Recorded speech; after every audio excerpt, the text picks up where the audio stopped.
en la política y en el ámbito electoral. Bienvenido. Sí, gracias Vladimir por tenerme aquí y bueno, gracias a Globovisión en esta semana aniversario.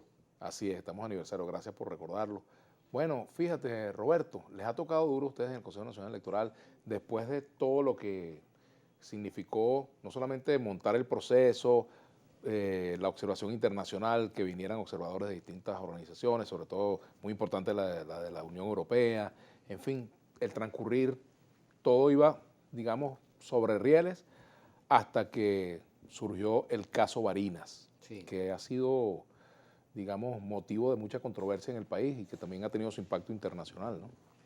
sí, una lástima porque desde varios puntos de vista le pone una sombra, un asterisco, por decir así, a la elección. Ujú.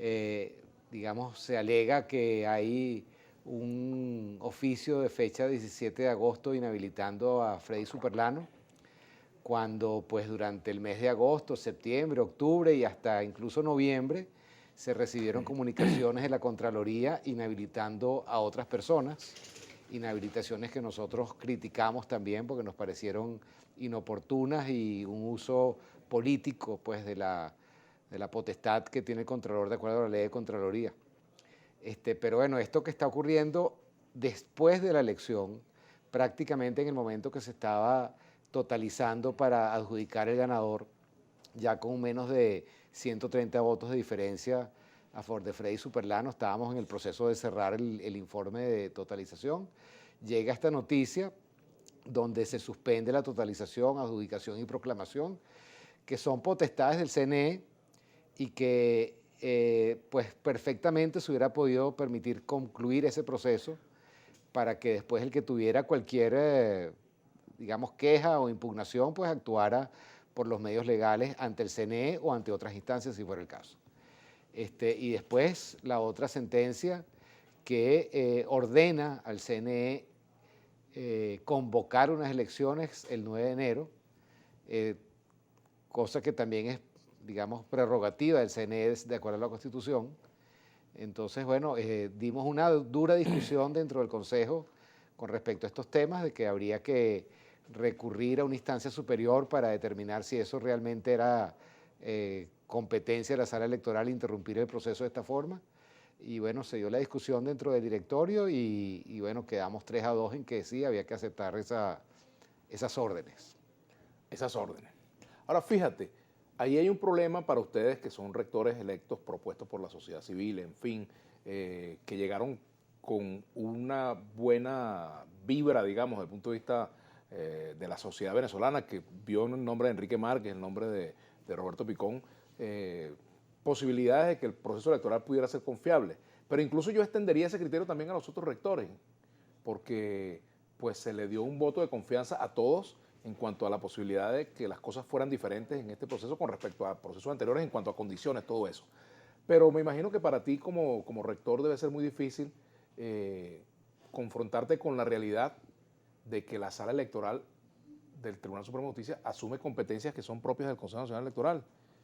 Es así. Y bueno, todos estamos apostando por un proceso en donde la Constitución vuelva a normar todas las Ajá. competencias de los distintos elementos del Estado.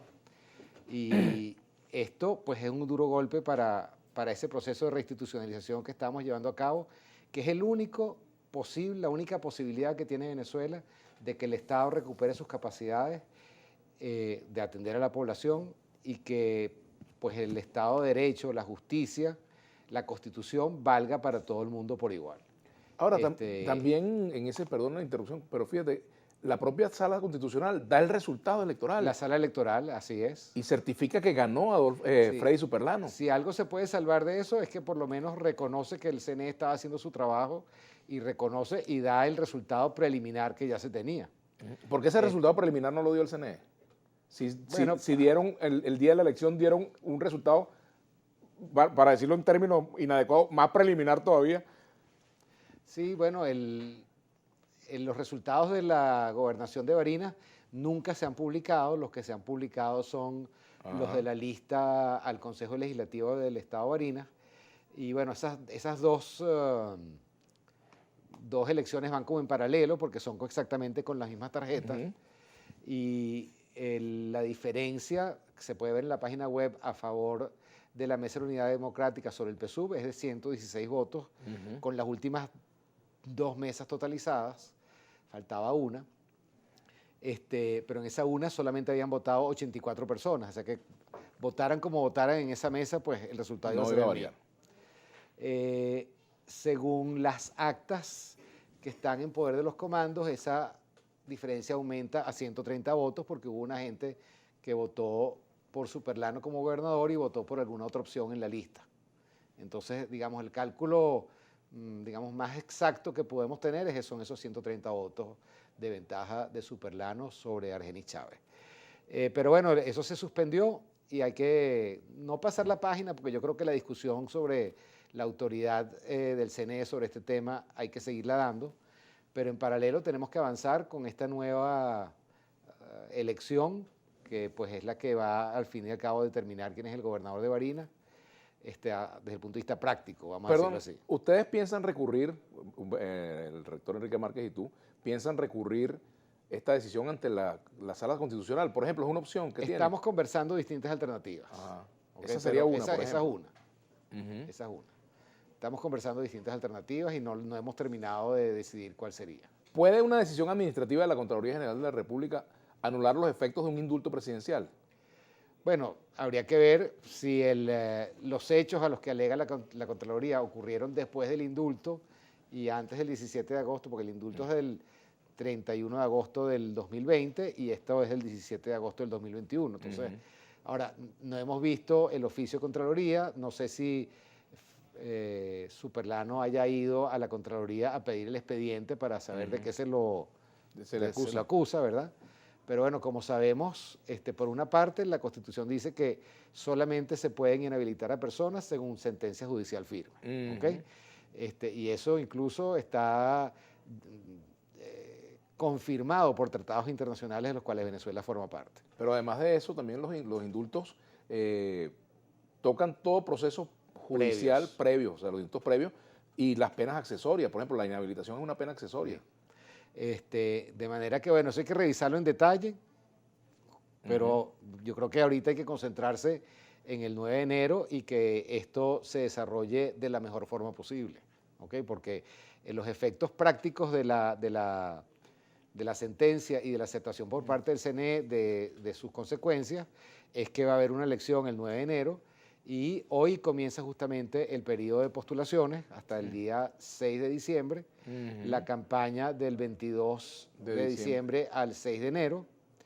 Hay que adelantar de nuevo con testigos, miembros de mesa, todas esas cosas, con las auditorías que se van a hacer. Digamos, la elección va a contar con las mismas garantías técnicas que contó la elección pasada en cuanto a secreto del voto, inviolabilidad del voto, todas esas cosas. ¿Observación internacional? ¿Va a tener la observación internacional? Va a tener observación nacional, ya está confirmado que los mismos grupos que hicieron observación nacional en la elección del 21 de noviembre estarán presentes para la elección del 6 de enero, del 9 de enero. La observación internacional no está definida todavía, tendría que cursarse una invitación por parte del CNE a los distintos actores. Siendo esta una repetición de una elección vinculada al hecho electoral del 21 de noviembre, ¿podría extenderse, digamos, los criterios para la observación a todos los que estuvieron invitados? Sí, pero digamos, por lo menos el acuerdo con la Unión Europea tenía una fecha de final, digamos, ahorita en el mes de diciembre. Y bueno, a cada uno se lo invitó de acuerdo a su propio convenio. ¿Okay? Yo creo que, en mi opinión personal, es una fecha complicada porque el 9 de enero, pues buena parte de la gente está en medio de su organización de sus fiestas de Año Nuevo, etcétera, etcétera, o reintegrándose al trabajo después de un proceso de vacaciones. Del Día de Reyes. Entonces, digamos, habría que ver si esa invitación pudiera ser atendida exitosamente por alguna de estas organizaciones, y habría que ver si políticamente se logra que se dé una invitación también. Claro, tenemos que hacer una pausa. Me gustaría, al regreso, conversar sobre un punto que es importante. Ustedes se plantearon el rescate de la ruta electoral, ¿verdad? Vinieron, aceptaron la designación como rectores o la elección como rectores sobre la base precisamente de un conjunto de garantías, ¿verdad? Y por allí corrieron rumores sobre tu posible renuncia al Consejo Nacional Electoral, producto de lo que ocurrió en Barinas. este acontecimiento de Barinas da como para tanto. Vamos a la pausa y ya venimos con Roberto Picón, rector principal. Pero tú pondrías RR, Roberto resiste. Totalmente, así es. O sea, no vas a Fíjese, renunciar. este proceso es complejo. No vamos a pasar de 0 a 100 kilómetros por hora en 5 segundos. Tenemos avances, tenemos retrocesos. Pienso que la elección del 21 de noviembre constituyó un avance en el sentido de que participaron casi 9 millones de personas, que representa un crecimiento casi del 50% frente a los 6 millones y piquito que participaron el 2020. Y esas personas eligieron sus 335 alcaldes, generando una pluralidad en las alcaldías y las gobernaciones también, que de alguna manera representa, digamos, una realidad a la que hay que responder. Y eso pues es un avance que se ha manifestado así. Es impresionante en los municipios más pequeños, digamos, lo variado que fue el resultado, donde se impusieron liderazgos que son autóctonos y que se impusieron contra las plataformas tradicionales de las grandes alianzas. Y contra decisiones de Caracas. Así es.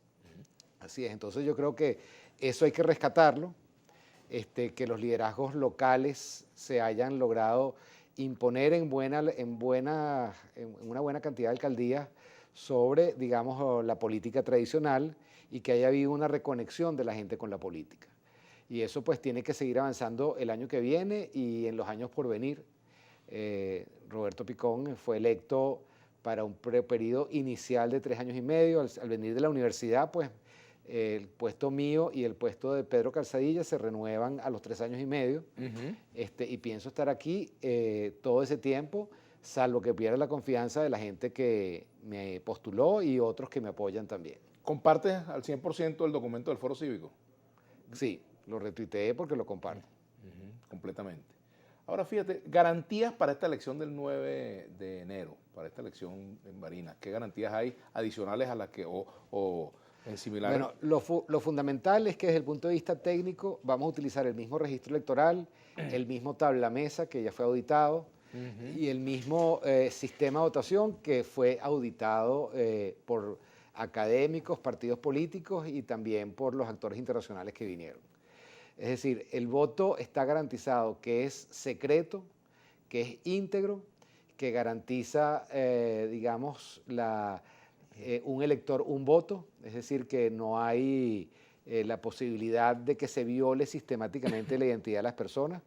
Puedo decir que en este último proceso electoral solamente ocurrió en 182 oportunidades que 3 personas consecutivas se autenticaran sin su huella.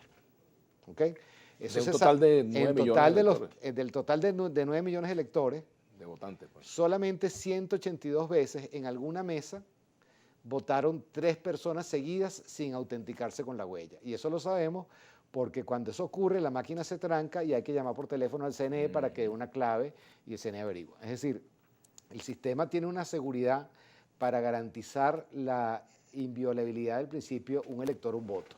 Se hizo pues también todo el proceso de verificación de huellas para saber si había habido personas que habían votado 2 veces, y el número pues es ínfimo también. De manera de que podemos estar seguros de que si votamos, nuestros votos se cuentan correctamente, y que el CNE, salvo en el caso de Barinas, adjudicó todos los resultados de acuerdo a lo que se transmitió. Fíjate, ese punto es importante porque con el asunto de la sala electoral, cualquiera siente el temor de que, bueno, vuelva a ganar la oposición en Barinas y entonces surja cualquier cosa bajo la mesa, cualquier carta, cualquier medida discrecional. ¿Hasta qué punto hay condiciones para que se le quite terreno a la discrecionalidad, por ejemplo, y que el Consejo Nacional Electoral pueda tener una fuerza legal? Bueno, eso con es valor real? parte de los temas que estamos conversando a lo interno del CNE, para que estas intromisiones no puedan ocurrir. ¿Okay? La institucionalidad y la separación de poderes es fundamental para que podamos recuperar nuestras capacidades como país, la vigencia de la Constitución y del Estado de Derecho. Y si seguimos cediendo a estas tentaciones, el camino puede ponerse muy pedregoso para poder recuperar las condiciones económicas, sociales y políticas que todo el país reclama. ¿Temes que puede haber una alta abstención en las elecciones de Barinas? Aspiraría a lo contrario, que dado la controversia que ha surgido y la necesidad de tener unas autoridades que sean reconocidas por todos, que más bien la ciudadanía de Barinas pues participe más activamente y se plantee, oye, si no participé antes, tengo que participar ahora para que el gobernador me represente. ¿Por qué no van a aparecer los nombres de los candidatos en el tarjetón? ¿O sí van a aparecer de Deberían los nuevos aparecer, candidatos? así como apareció la foto y el nombre del candidato en el tarjetón. Ahorita, como es una elección de un solo cargo, no lo hemos conversado a lo interno de la Junta Nacional Electoral, pero lo lógico es que la foto de los candidatos aparezca en la primera pantalla y el nombre. O sea, tiene que haber nuevos tarjetones entonces. Sí, el instrumento de votación es un instrumento nuevo. Exacto, tiene que hacerse la modificación del tarjetón De la electrónico, configuración de la máquina. para que vayan los nombres de los nuevos candidatos, etcétera, ¿no? Exacto, totalmente. Ajá. Ahora, ¿cómo quedan los derechos políticos de una persona como Freddy Superlano cuando se produce una decisión de esta naturaleza? ¿Ante quién puede apelar él? Bueno, en este caso, según el ordenamiento jurídico que tenemos, él debe agotar todas las instancias nacionales antes de recurrir a cualquier otra instancia. ¿Ok? Y por eso es que me imagino que él estará preparando algún tipo de recurso ante el tribunal, ante la Sala Constitucional del Tribunal Supremo. ¿En su partido se estaba discutiendo participar o no? No tengo información de cómo está evolucionando esa discusión.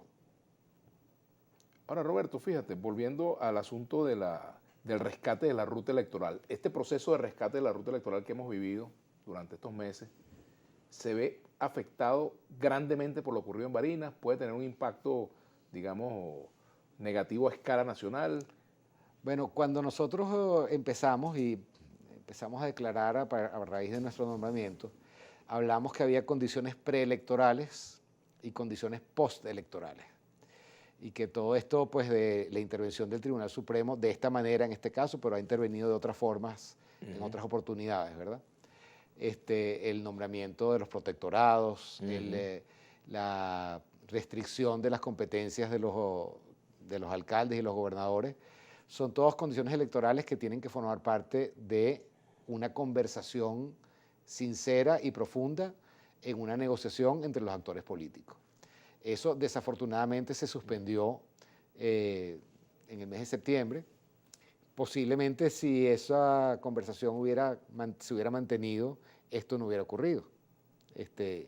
Porque se hubiera podido conversar sobre lo que podía estar pasando después de las elecciones en relación a los ganadores de una y otra tendencia.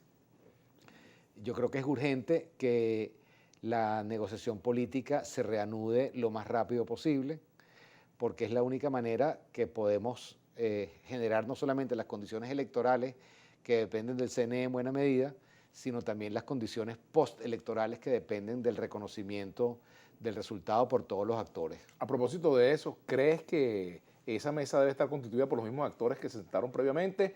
¿Crees que deben agregarse nuevos actores de acuerdo a los resultados electorales? De eso vamos a hablar al regreso. Con Vale. Roberto Picón, rector principal del Consejo Nacional Electoral. Antes de irnos a la pausa, quiero lamentar pues, el fallecimiento del monseñor Aldo Giordano, quien hasta hace unos meses fue nuncio apostólico de su santidad Papa Francisco en nuestro país. De verdad que lamentamos mucho la muerte de Aldo Giordano, quien por cierto fue un gran promotor del diálogo, jugó mucho a favor de las posibilidades de entendimiento en nuestro país. Quiero de verdad hacer un reconocimiento y tú lo conociste también. Lo conocí, de hecho estuve con él la semana antes de que saliera de regreso a Europa.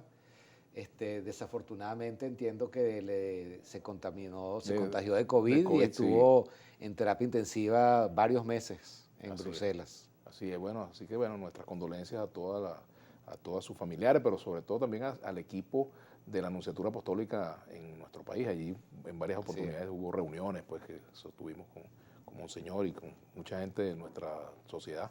Así que bueno, que descanse en paz, Monseñor Aldo Giordano. Se reconocida por el CNE para la posible activación como corresponde por constitución de un referéndum revocatorio para el 2022. ¿Qué opina al respecto? Gracias, dice por acá nuestro amigo Luis Alejandro. Bueno, el 10 de enero se cumple la mitad del periodo constitucional de Nicolás Maduro. Y en ese momento es que sería la oportunidad para introducir cualquier solicitud de activación de referendo. Mi opinión es que en ese momento los accionantes deberían pedir las instrucciones, digamos, de los distintos pasos que tienen que cumplir a lo largo del proceso para que no se tenga la incertidumbre que se tuvo en momentos anteriores con respecto al referendo. Es decir, que se establezcan las reglas de cualquier proceso desde el primer momento en que se solicite. Ahora, fíjate, eso también es bueno tocarlo en cuanto a la ley de referéndum, que no la hay. Es necesaria una ley orgánica de referendo. ¿Okay? Eso lo hablamos en una oportunidad también. Sí, pues hay algunas propuestas que ya se han escrito por parte de académicos que conocen el tema constitucional y hay otras que se pudieran hacer, digamos, basadas en experiencias de otros países también. Yo creo que ese es un tema que el CNE pudiera trabajar el año que viene, independientemente de que sea el referéndum revocatorio, sino que en general hay muchos tipos de referendo en nuestro país. Está el revocatorio, pero está también el consultivo, el abrogatorio, el aprobatorio, etcétera, etcétera. Y en otras latitudes, pues, eso es algo que ocurre todo el tiempo. Pero fíjate, el problema es que como no existe esa ley, también embarcarse en este momento en la discusión de una ley puede hacer que se vulnere el derecho producto de una maniobra legislativa, de una maniobra dilatoria, pues, que se discuta eso y se va todo el periodo presidencial en eso, ¿no?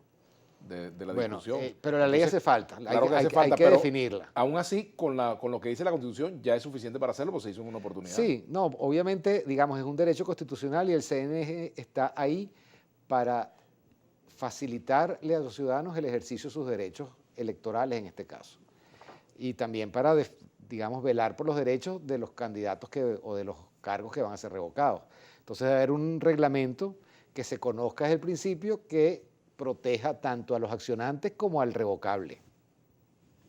Mira, ¿cómo fue la discusión en el directorio sobre el tema Barinas? Me imagino que lo discutieron. Bueno, se dio en dos tiempos. La primera parte cuando se tuvo la primera sentencia y la segunda parte cuando tuvimos ya la fecha de la convocatoria. ¿Okay? Y bueno, fue una discusión intensa, larga, en donde se fijaron posiciones y ahí quedaron. Ahí pues lo que puedo decir es que tanto con respecto a la suspensión del proceso de totalización, adjudicación y proclamación, como con respecto a la fecha y la convocatoria de la segunda elección, pues hubo diferencias importantes, y ahí pues en los dos casos se votó en el directorio y quedamos 3-2. ¿Crees, Roberto, que hay una conexidad entre el retardo en entregar las actas por parte del Plan República en el estado Barinas, o el jefe de la SODI o el funcionario militar en entregar las actas, y lo que vino después de la medida del Tribunal Supremo de Justicia? ¿Crees que todo formó parte de una misma maniobra? ¿Qué sabes de lo que pasó? ¿Por qué se retardó tanto? Todavía no hay un informe del Plan República al respecto. Lo cierto es que la zona del municipio de Arismendi y en particular la parroquia Unión, donde estaban 2 de las 3 mesas, es de las zonas más remotas del país. Eso está en la puntica del estado Barinas, donde el estado Barinas coincide con el estado Apure abajo y el estado Guárico, ¿verdad? Donde desemboca el río Portuguesa y el río Guanare en el río Apure. Es una zona muy cenagosa, muy compleja. Pero donde lo más en África. Claro, exacto. No es una columna romana que viene caminando a 50 kilómetros por día y que tarda 3 horas, ¿verdad? Pero bueno, el hecho es que sí es una zona remota y que los estimados son que, bueno, si el día lunes había que recoger todo el material de esa parroquia, el día martes eso podía estar viajando a Barinas, y si la ruta era por Guárico y no sé qué, pues bueno, podemos decir que podía llegar el día miércoles a Barinas. Pero, digamos, el otro retraso, pues uno no lo entiende, ¿verdad? Y creo que es un tema que hay que investigar y pedir explicaciones del CNE al Plan República. Y luego, bueno, vino pues la decisión. Claro. Pero yo tengo entendido que el material que llegó no llegó completo. El material que llegó del municipio originalmente eran 4 actas que faltaban. Una apareció por el pendrive que era de otro municipio entre el día miércoles y jueves. Y las 3 que venían de Arismendi, digamos, se procesaron el día domingo. Una era un acta automatizada que se procesó, digamos, con el pendrive, ¿verdad? Y 2 eran actas manuales. Una vino con su material completo y la otra vino solamente el cuaderno, ¿ok? Pero ese cuaderno ya venía con solamente 84 lectores que habían participado. De manera que con las ventajas que ya se tenía de los 116 votos o 130 utilizando las actas impresas que se tenían a la mano, ya pues ese resultado de 84 no cambiaba la diferencia. Mira, aquí hay participación de la audiencia. Ramón Ramos, el líder, pregunta al rector Picón: ¿cree usted que se puede seguir confiando en el actual poder electoral después de lo ocurrido en Barinas? El poder electoral va a contar los votos y va a producir, digamos, todo el material electoral en las mesas, técnicamente y en forma muy precisa, como lo hemos hecho siempre. El poder electoral debe reafirmar su independencia con respecto a los otros poderes en cuanto al respeto de los resultados, y eso es un tema que estamos trabajando en estas semanas para ver que esto no vuelva a ocurrir. El doctor Alejandro Galué dice: doctor Picón, la Sala Electoral del Tribunal Supremo de Justicia se extralimitó y abusó de sus funciones al resolver un amparo constitucional inaudita parte, violando el derecho a la defensa y subvirtiendo el debido proceso, extralimitando sus funciones al fijar fecha de elecciones, cosa que le corresponde o le compete al CNE. De acuerdo, ya hemos dicho que dimos una discusión franca y dura dentro del directorio y que votamos 3-2, el rector Márquez y yo, defendiendo la autonomía del Poder Electoral, solicitando que se continuara con la totalización, la adjudicación y la proclamación, para que después se ejerciera cualquier recurso ante las autoridades que fueran competentes, el CNE o los tribunales. En cuanto a la fecha de la elección y la orden de hacer la elección el 9 de enero, también dimos la discusión, dijimos que esa fecha pues era muy compleja. Nosotros deberíamos establecer la fecha sin que nos dijera nadie cuándo es, y aunque sea técnicamente posible, quizás no es lo más correcto desde el punto de vista político, porque los ciudadanos están en medio de un proceso festivo tradicional entre el 22 de diciembre y el 6 de enero, y no es el momento más adecuado para hacer campaña electoral. Fíjate que Diosdado Cabello dijo en una entrevista, que creo que fue una entrevista con mi hermano Ernesto, que el chavismo debía aprender a hacer oposición, ¿verdad? Y bueno, dijo: si tenemos que impugnar, impugnaremos. En el chavismo como que tenían el termómetro de lo que estaba pasando en Barinas. Ahora, el tema es cómo se asume la derrota en política. ¿Quién sabe qué habría pensado Chávez sobre lo que estaba pasando, no? Sí, y bueno, desafortunadamente ha habido esta intervención actuada inicialmente por Adolfo Superlano, pero digamos no sabemos realmente detrás de eso todo lo que ocurrió para que eso, digamos, se llegara a dar. Todavía, por ejemplo, no hemos visto el memorando, el oficio de la Contraloría. O sea, que a ustedes nunca les llegó ese oficio al CNE. Al CNE nunca llegó ese oficio. Si hubiera llegado, hubiéramos impedido la postulación o la hubiéramos suspendido y hubieran tenido que sustituir el candidato. Pero nada de esas cosas ocurrieron. Bueno, Fray Gainza, y con esto vamos a la pausa. Saludos al rector Picón. Me parece que esta directiva del Consejo Nacional Electoral es íntegra, siempre tendrán detractores como en todo. Sigan adelante. Gracias. Bien, hacemos la pausa. El espíritu de cuerpo. Vamos a hablar un poco del espíritu de cuerpo en el Consejo Nacional Electoral. Ya venimos.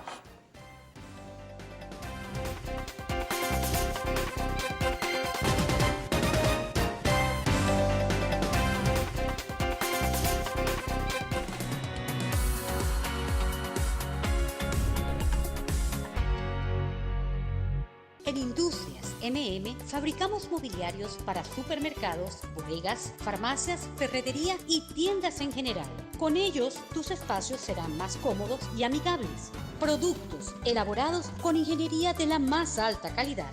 Industrias MM, orgullosamente venezolana. La nueva expresión monetaria consiste en la división entre 1 millón o la eliminación de 6 dígitos a la escala actual.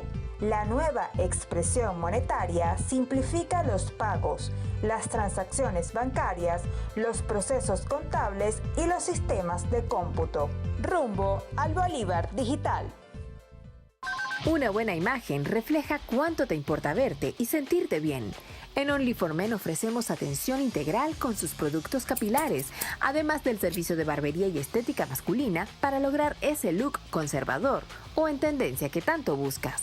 Confía tu imagen en manos profesionales. Estamos en el Centro San Ignacio, Galerías El Recreo y en Valencia, en la Trigaleña Plaza.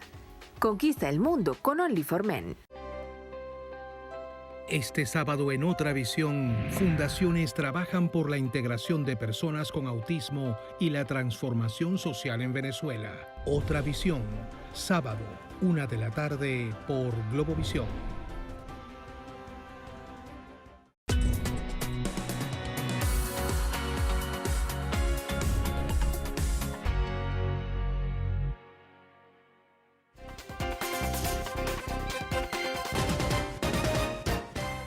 Bueno, el Consejo Nacional Electoral, la directiva, es un cuerpo colegiado, ¿no?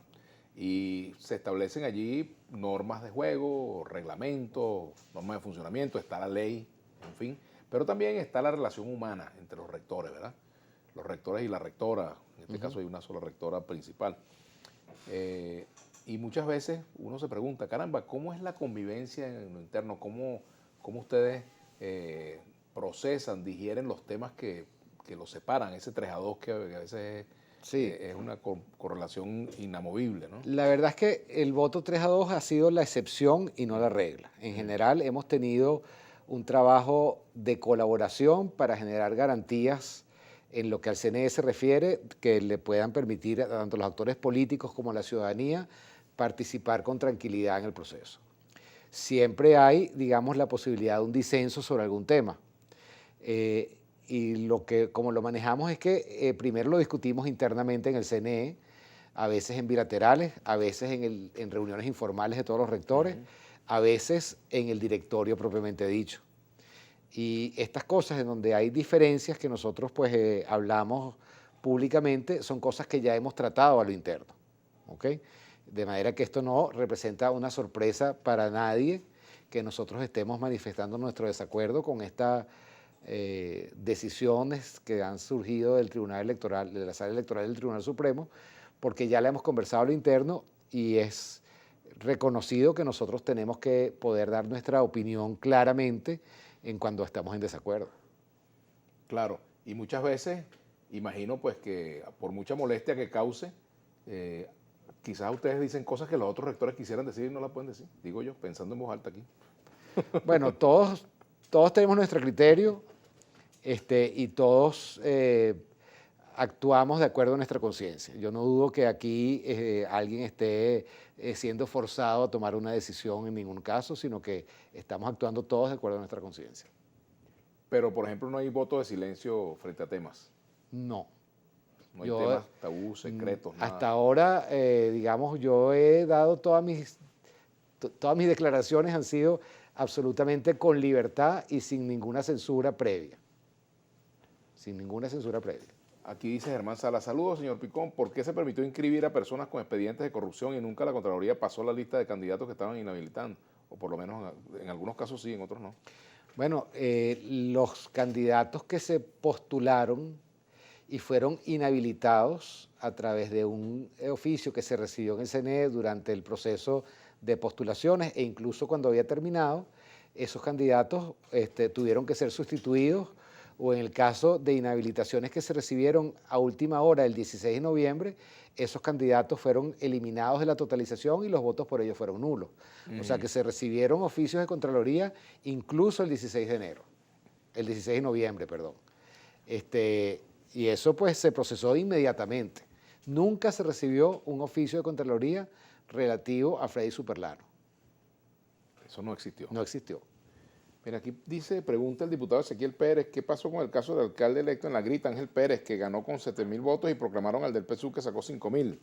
No, ahí hay un tema, digamos, de conflicto con respecto Ajá. al tema de las postulaciones y las comunicaciones que se recibieron y fueron procesadas o no por el CNE.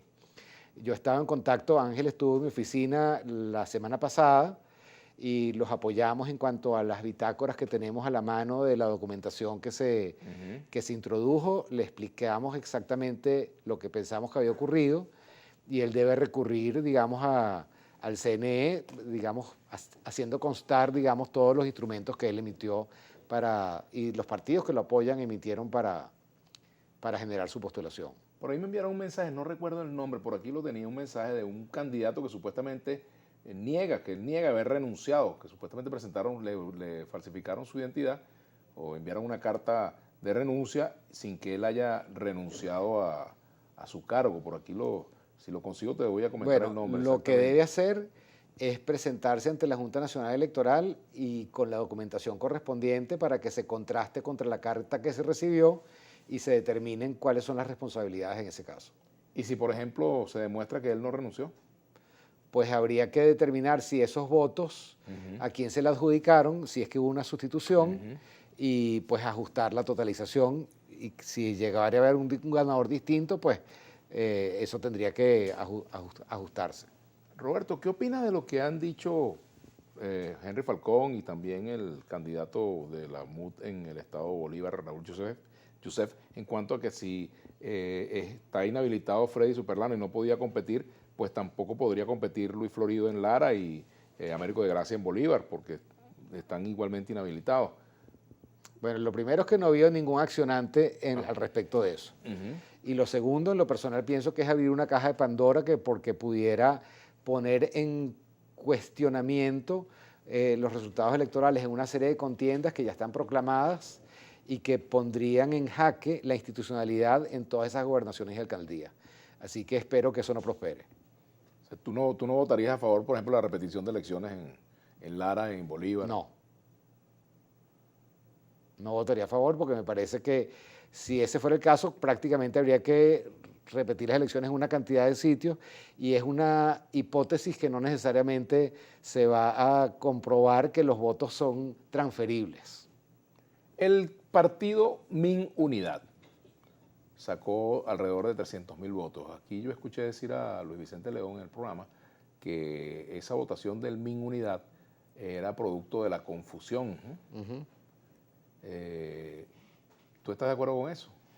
Bueno, yo creo que la confusión que pudiera prestarse con respecto a la tarjeta de la Mesa de la Unidad Democrática es producto también de la falta de tiempo de campaña y de la entrada, digamos, quizás a última hora, de la Mesa de la Unidad Democrática en en el proceso de votación. Recordemos que lo hizo, creo que recordar, el 25 de agosto, pocos días antes de que concluyera la primera fase de postulaciones. En otras oportunidades, esa confusión no ha ocurrido porque ha habido una campaña de formación, de educación de los votantes que ha permitido distinguir claramente, digamos, los símbolos de un partido de los símbolos de otro. Creo que es necesario que dentro del sistema de partidos hagamos un proceso de actualización de las juntas directivas nacionales y regionales de los partidos para determinar, digamos, la estructura que debe tener nuestro sistema de partidos para que se simplifique, si se quiere, el proceso electoral venezolano. ¿Y eso resolvería, por ejemplo, inmediatamente el asunto en AD, Voluntad Popular, Primero Justicia? Bueno, ahí no etcétera? necesariamente, porque eso depende también de una decisión del Tribunal Supremo, porque esas instituciones, esas organizaciones políticas están ahorita o en unos casos suspendidos los símbolos y las juntas directivas, y en otros casos la junta directiva que está no es reconocida por buena parte de la militancia tradicional de esos partidos. Entonces haría falta una decisión del Tribunal Supremo de cuál sería la manera de restablecer, digamos, la militancia y las autoridades de esos partidos de manera que sean reconocidos por todos. El CNE puede aportar en ese sentido, pero necesitamos una orden, digamos, o un acuerdo en ese sentido que ojalá se diera en las negociaciones políticas que ojalá se restablezcan prontamente. Ramón Ramos pregunta, ¿qué sabe usted de la impugnación que supuestamente se realizó sobre la gobernación de Apure por parte del doctor Luis Lipa y de la alcaldía de San Fernando por parte de Fernando Zambrano? Saludos desde Apure. Sí, no ha habido una impugnación como tal, hubo protestas, digamos, alrededor de la totalización y la adjudicación. La diferencia de votos, digamos, es suficientemente amplia en el caso de Barinas, perdón, de Apure. De Apure. Y en el caso de San Fernando es más estrecha, pero también ocurre que las alianzas que apoyaban al IPA a nivel de todo el estado son distintas que las alianzas que apoyan al candidato alcalde en San Fernando por parte de la MUT. Son menos tarjetas, entonces no se puede aplicar, digamos, la misma matemática para los dos casos. En todo caso, Lipa no ganó las elecciones. No las ganó. Definitivamente. Bueno, ¿qué sanciones tienen previstas para las personas civiles y militares que retuvieron el material electoral en Barinas? ¿Cuáles son las sanciones previstas? Oye, no conozco el ordenamiento militar sobre el tema. Ajá. Pregúntale a Picón qué ha pasado con el caso del municipio de Arismendi en el estado Sucre, donde aún no se ha dado respuesta de los votos del candidato de oposición, votos del MAS. El pueblo exige respuesta también, ese es otro punto. Es un caso similar al de Mérida que estaban hablando anteriormente y al del Táchira. Bien, hagamos la pausa pendiente y un comentario de Alejandro Fleming, quien por cierto fue ministro del gobierno, ¿no?, de Nicolás Maduro y con Chávez también. El CNE debe establecer mecanismos que fortalezcan su rol de poder público nacional, debe evitar que se cuestionen sus capacidades, su credibilidad, para así dejar de ser percibido como un ente subordinado. Debe trascender al antiguo Consejo Supremo Electoral. Eso tiene que ver con la pregunta que yo te hice, sí, de qué viene en materia de reinstitucionalización, no solo del país, sino del propio Consejo Nacional Electoral en particular, sí, para fortalecerlo, cuáles son las tareas pendientes. Bueno, desde el punto de vista legislativo, se debería trabajar la Ley Orgánica del Poder Electoral y la Ley Orgánica de Procesos Electorales para justamente restablecer, digamos, esa autonomía con respecto a estos procesos. ¿Okay? Si eso estuviera claramente dicho así en la Ley Orgánica del Poder Electoral, que nadie puede interrumpir el proceso de adjudicación, totalización, adjudicación y proclamación, pues bueno, eso ya es parte de la ley, ¿ok? Y estaríamos protegidos en esto. Ahorita si no hay esa modificación de la ley orgánica, habría que crear una especie de estatuto electoral especial en este momento que fuera reconocido por todas las, digamos, por el Tribunal Supremo, por la Corte Constitucional, para impedir que esto pueda ocurrir, ¿ok? Pero bueno, desde el punto de vista técnico, porque bueno, la parte legislativa pues implica una consulta muy amplia a todo el país, en la Asamblea Nacional y en otros sectores. Hay distintas propuestas que se han hecho de leyes de referendo revocatorio, modificaciones a la Ley Orgánica de Procesos Electorales y a la Ley del Poder Electoral.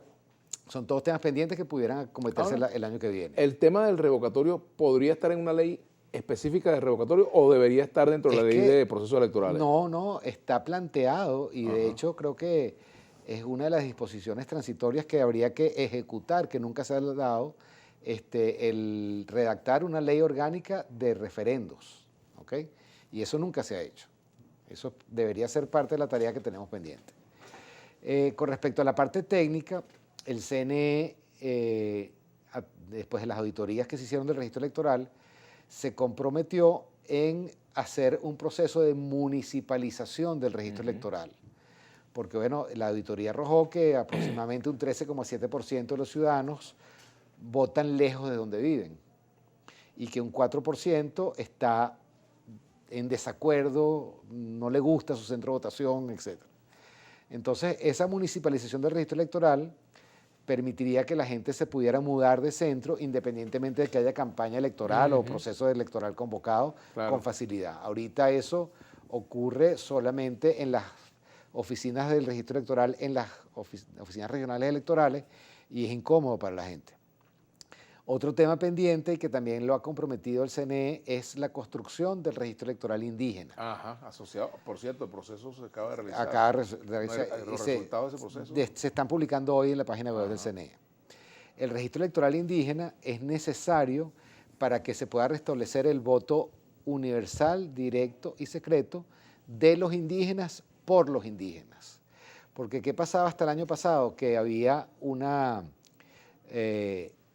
realidad que era que los representantes indígenas no los escogían los indígenas, sino que los escogían los criollos, que eran mayoría, y los indígenas. Entonces realmente no había una representación autóctona ahí. Entonces eso se puede corregir solamente con la construcción de un registro electoral indígena, y eso es una tarea que tiene que cometer el CNE junto con el SAIME, junto con el registro civil que forma parte del CNE, el Ministerio del Poder Popular para las poblaciones, para los pueblos indígenas, y posiblemente también con la Asamblea Nacional, que está trabajando una ley de representación política de los pueblos indígenas.